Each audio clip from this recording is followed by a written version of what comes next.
welcome to She Thinks, a podcast where you're allowed to think for yourself. I'm your host, Beverly Hallberg, and on today's episode, we have on Kira Davis, editor-at-large at Red State, to discuss school choice, the ongoing battle of whether schools will reopen, and the state of civil rights in our country. Kira Davis is an accomplished op-ed journalist and commentator. She has interviewed President Obama and has appeared on various shows across the nation and the world, including BBC Radio, The Glenn Beck Show, Fox News, and The Dr. Phil Show. Kira is also a dog person, but has been known to tolerate the occasional cat. It's always a pleasure to have a fellow dog lover on this podcast. So welcome to She Thinks, Kira. Thank you. So nice to be here. Can I ask what kind of dogs you have?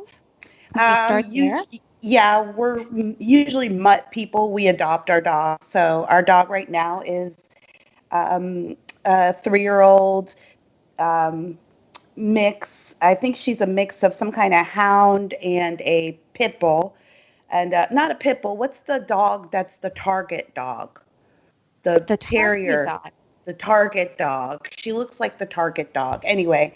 I see what you're Yeah. I know what you're referring to. I can't think of the name. I don't know why it's escaping now. Anyway, she's our mutt that we've had. We were fostering her. We're foster people. We love to foster animals. So I don't usually have cats in the house, but during COVID, I guess it's been hard for them to find cat fosters. So I've had a bunch of kittens in my house over the last month or so, and it's been really fun. So you've had a full house because not only are you having these open arms to animals that need help, you have children as well. And I want to talk about just schooling and back to school. And starting, first of all, how has it been for you to have kids at home and trying to assist them in learning? Well, my kids are pretty independent, and so they were able to kind of push through. We have really great teachers here. I actually really love our local public school in the area that I live here in California. And so they were able to push through. I think I had to make some decisions as to what I was willing to just let go. You just realize not everything's going to get done. A few assignments didn't get done. We just kind of were in survival mode. Unfortunately, sadly, my son graduated high school this year, and so he really didn't get to do anything.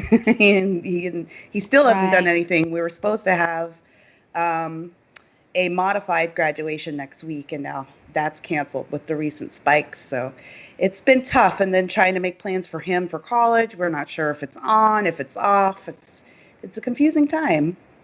And you wrote an article recently that says if schools won't reopen, then perhaps parents should get those funds directly. You even mentioned in there that it's really chaos out there. So you're talking about in terms of your son, the higher education aspect, what does this mean for college, but also just the chaos for K-12 where parents don't even know how to plan. Do you think if parents did get funds directly that they would be able to plan better for this coming school year? Oh my gosh, yes.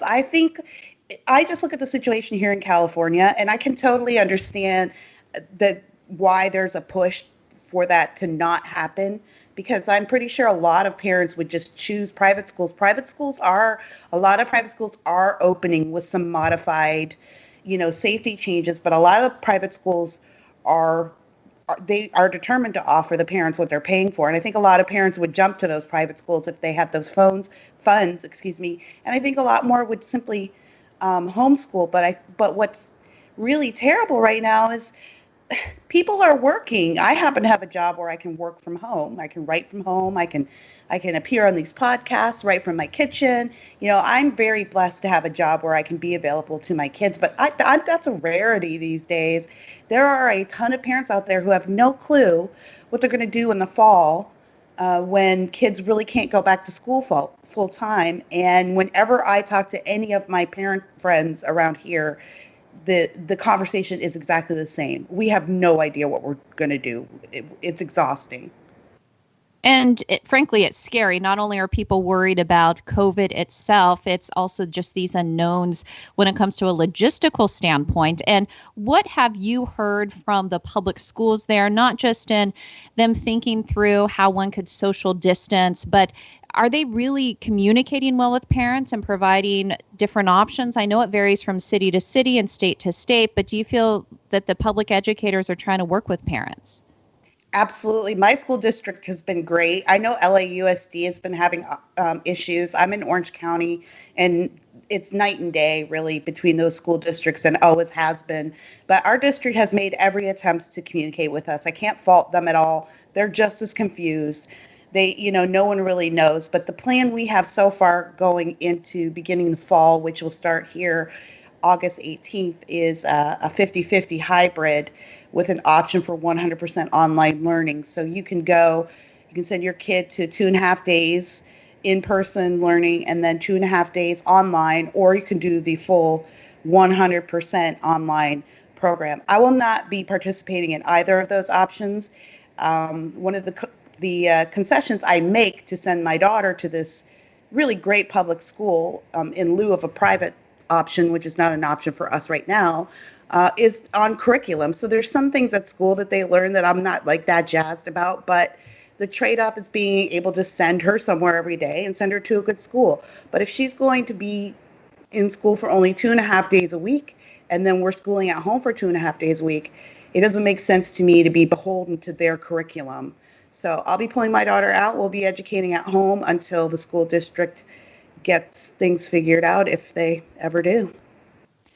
And that's a big part of why you wrote the article, is talking about the funds and giving parents the choice financially to make a different decision if their school district isn't operating in the way they see fit. And this leads to my question, which is, where do you find that parents typically are on wanting schools to reopen as normally as possible? Meaning 5 days a week, even if they need a social distance or there's some accommodations that need to be made. Do you think most parents are in agreement with the Secretary of Education, Betsy DeVos, agreement with President Trump, that we need to do whatever we can to get schools reopened? That's a tough question, because I think it varies state to state and even in county to county. Like the way we're living our lives here in California, I'm 40 miles from the heart of LA, and I'm there a lot. But the way we're living right now is completely different. LA has been on lockdown. It's like the apocalypse there when you walk through the streets. Here in Orange County, it's pretty much life as usual, with the exception of what businesses are not allowed to be open. But I get the sense in my area that most parents want their kids to go back to school. We pay a lot of money to live in a really beautiful and nice area because they have good public schools. So people want to get their money's worth. This is what you scrape and scramble for every month to pay your mortgage or your rent for. You're paying for this quality education. So I think a lot of parents feel like, look, there wasn't ever a problem in the school. If there had been a problem, we would have seen spikes among school children right before we canceled school this year, right before we went to online learning, or right afterwards, we would have seen some spikes. So I think a lot of parents are kind of looking at the evidence and going, the reaction doesn't seem to match what the risk is for the children. Now, I can understand, I take COVID very seriously, and I can understand people's apprehension. But it's my opinion that with simply some modified cleaning things, maybe hire extra janitors, step up the sanitization. I'm not even sure that the kids really need the social distancing thing, but it's my opinion that just with a few changes, we can make parents feel better about sending their kids back to school. And the parents that don't feel comfortable with it should have the online option, the option to do 100% online learning. But we certainly pay our schools, particularly in this state of California, way too much money to be responsible for educating them at home. When part of what we send them to school for is to have all these interactions and we're not even having extracurricular activities. There's no choir. The kids won't be able to eat in the cafeteria. Everything that you like about school life, or people tell you is the reason why kids have to go to one big building to be together will be gone. So I think a lot of parents are left scratching their heads going, this doesn't make sense. The reaction doesn't make sense. And there is a new study out by a Swedish health survey company that was taking a look at how Sweden's response was compared to Norway's when it comes to going back to school. So Norway, similar population size.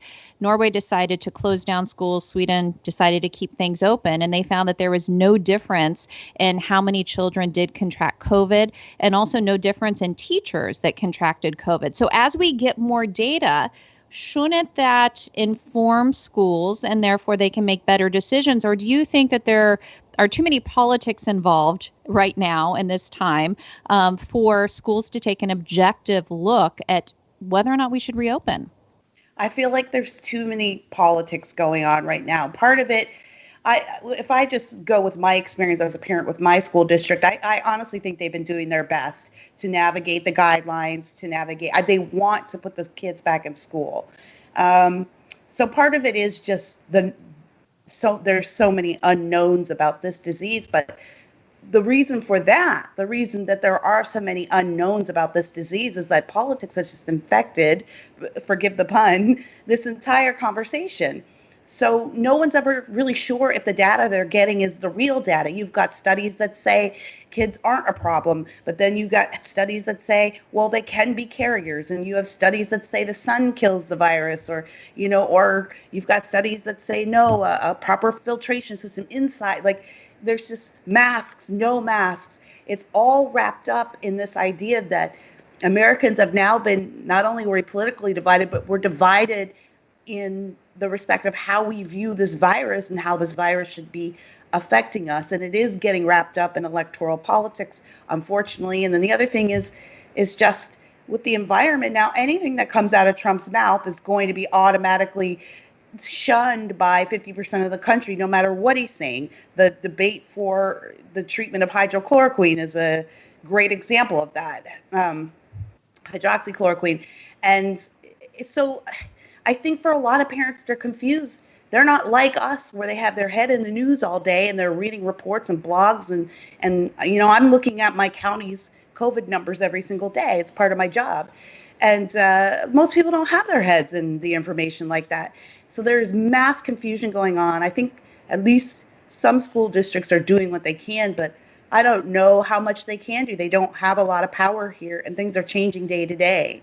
I think the suggestion Betsy DeVos had, which is only a suggestion at this point, but I think that would be the perfect solution, which is like, look, you need to have these kids in school. Our public education system is set up so you pay a lot of money so your kid can go get this public education. If they're not sitting in the school, if they're not sitting in the classroom, then that money's not being used. Let the parents have the money. Then they can make that arrangement for babysitting when they need it, educating at night, or hiring tutors, or getting together in homeschool groups. That, to me, that's the ideal solution. But of course, again, that brings in a lot more politics too. And percentage-wise, it looks like private school options, charter school options are more willing percentage-wise to reopen. This has actually led to one of the teachers' unions in LA say that they're not going to reopen, and they think that charter schools in their area should not be allowed to reopen either. So they want everything to stay closed if they're staying closed. And also they had a list of other demands such as Medicare for all and other typical political platform issues that they worked into that. But the question is about charter schools in general. It seems that Joe Biden, as he is the Democrat nominee, is continuing to say that charter schools are a detriment to society. It takes away funding from public education. Do you think that there's going to be more of a divide from those who support traditional public schools and those who support school choice options because of COVID? Is COVID presenting this wedge? Yes, absolutely. I think we're going to see a fundamental shift in how we view public education after this year. And I think that's what the teachers union is fighting against. I couldn't figure out why the teachers union was fighting so hard, particularly in California, to stay closed, given that the numbers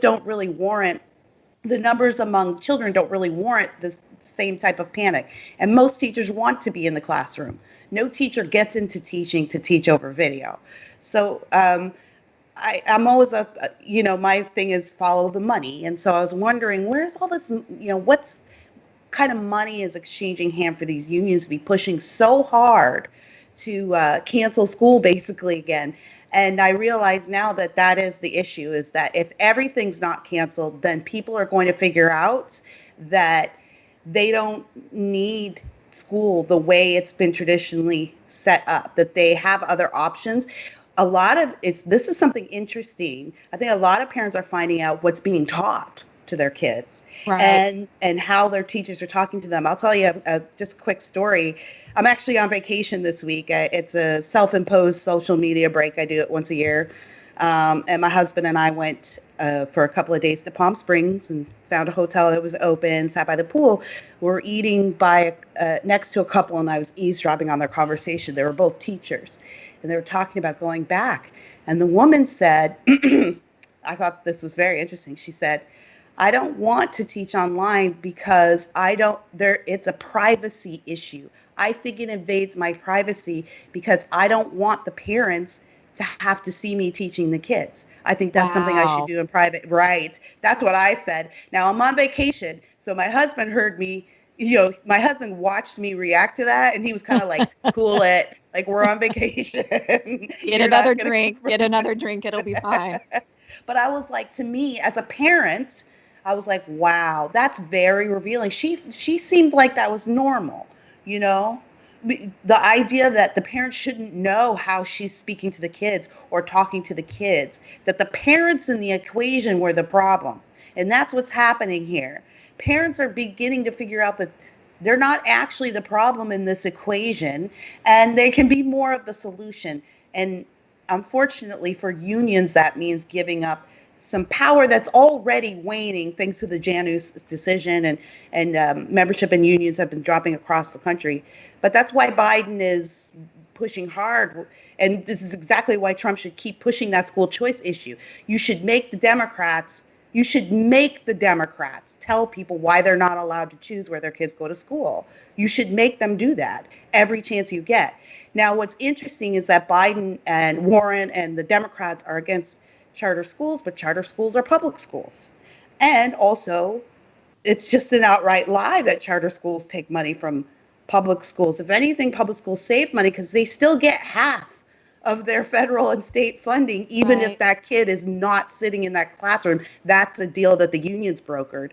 It's all lies. And here's something that I've wondered as well is I'm wondering if there is fear, as you mentioned, there's fear from those who are against charter schools because this whole COVID pandemic has shown that the ultimate people in charge of children and the education are the parents. Because guess what? When things got bad, the kids went home and the parents were in charge. Now, yes, there were online learning options, but not every school was up to par on how kids were being taught.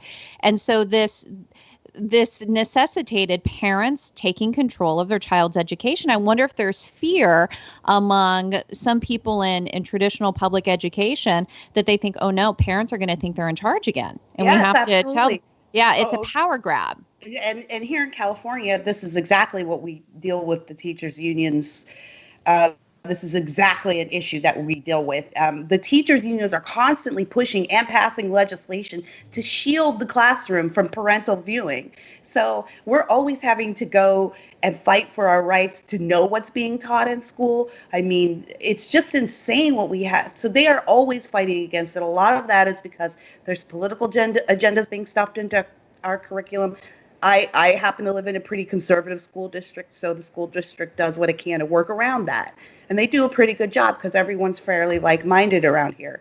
But the law is the law in this state, and some of the stuff, particularly in health and sex ed curriculum, is shocking. And the unions have made it so the schools don't have to notify you when some of this stuff is being spoken about. And of course, there's a control issue that's led by people who feed the unions as well. And those are organizations like the human rights Organization for Human Rights. And they're just that is a very stringent and fascistic LGBT organization, and they've written our sex ed curriculum here in California. So, and there are a lot of parents, because we have a lot of immigrant parents here who have been fighting against it. And so if we're not in school, and we don't have to learn that stuff, right? And so that's a big point of contention on this. I mean, as a matter of fact, when our kids came home in March, I was like, yeah, we're scrapping all of the health stuff.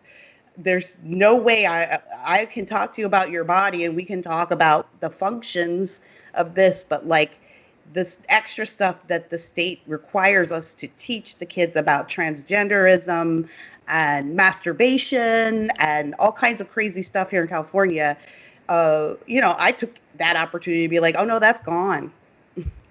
Yeah. And it makes me wonder what the curriculum will look like next year in reference to race.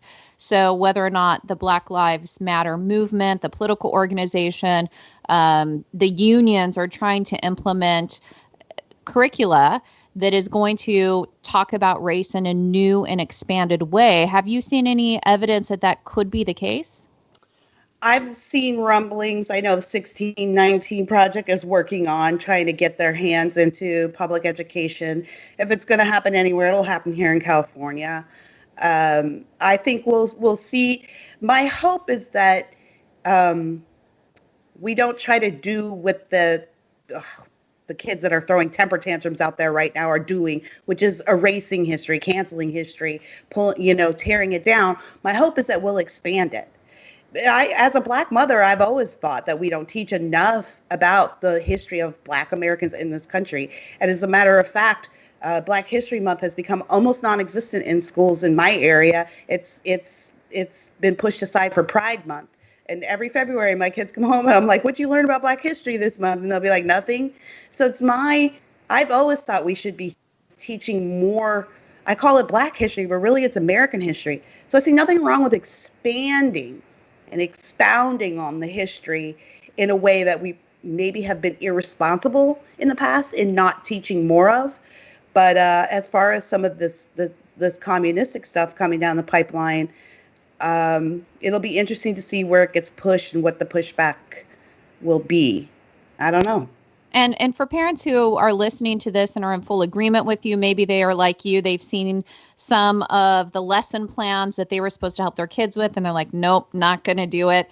Do you think that this is a unique opportunity and time for parents to have more of a say? And if so, what are some of the options they have? Absolutely. You could.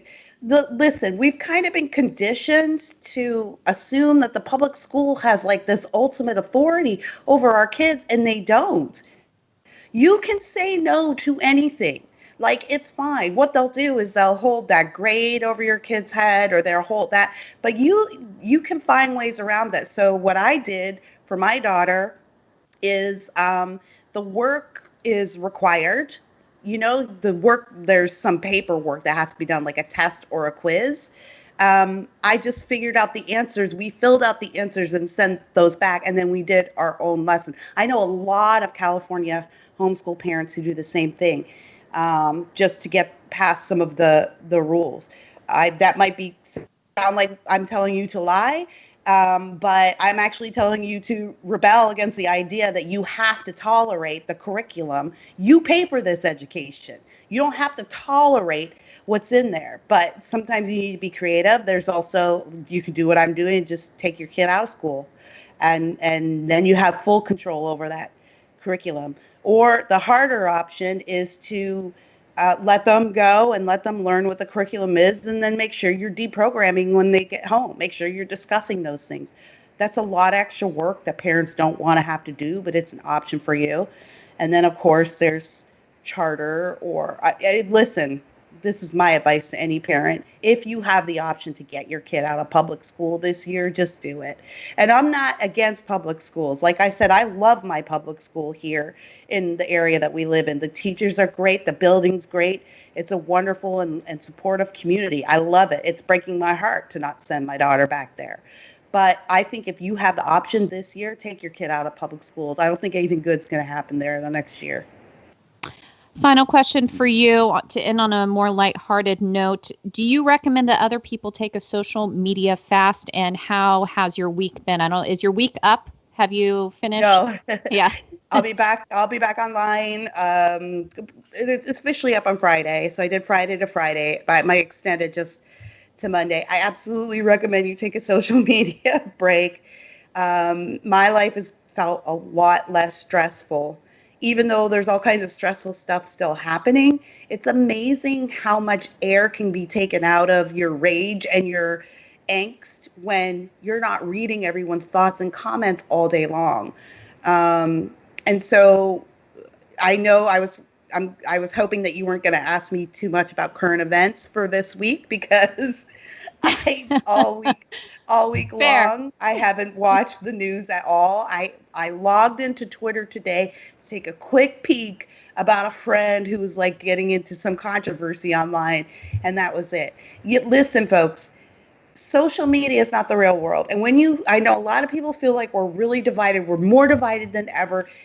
And these are very stressful times. But it is my sincere opinion that most Americans are not living this way day to day. Most Americans are living next to their neighbors just fine. Most Americans are going to work with people who are different than them just fine. Most Americans are having interactions and pleasantries exchanged between people that think differently and look differently and live differently than them, and they're doing it just fine. Online, it looks like we're all raging, and right now the squeaky wheels are getting the grease. But turn off social media when you just feel like that you got that knot in your stomach. Turn it off and go talk to your neighbors, and don't turn it back on. You don't need it. You really don't need it. And I'm not saying give it up because it's their new reality, but I definitely recommend building in social media breaks. You don't have to take a full week like me. Maybe it's a day, maybe it's an afternoon, maybe you don't get on social media until night, a certain time at night, if you're able to do that. So highly recommend it. Take a break at least a couple of times a year, and I promise you'll be shocked at how much better you feel about things. And I can even say from personal experience, I live in Washington, D.C. I've met so many of my neighbors during COVID. We're out more working in our yards, and we don't usually talk because there's so busy, but it's quiet and people actually chat. It's been wonderful. So I completely agree with you on that. But I am glad you're getting back on Twitter because I do enjoy following your commentary. People should find you on Twitter. But we so appreciate you coming on and not just sharing your insight on these issues, but also sharing your personal stories around it. I think that's always powerful when people can relate it to what's going on day to day. So Kira, thank you so much for joining us. It was my pleasure. Thank you for having me.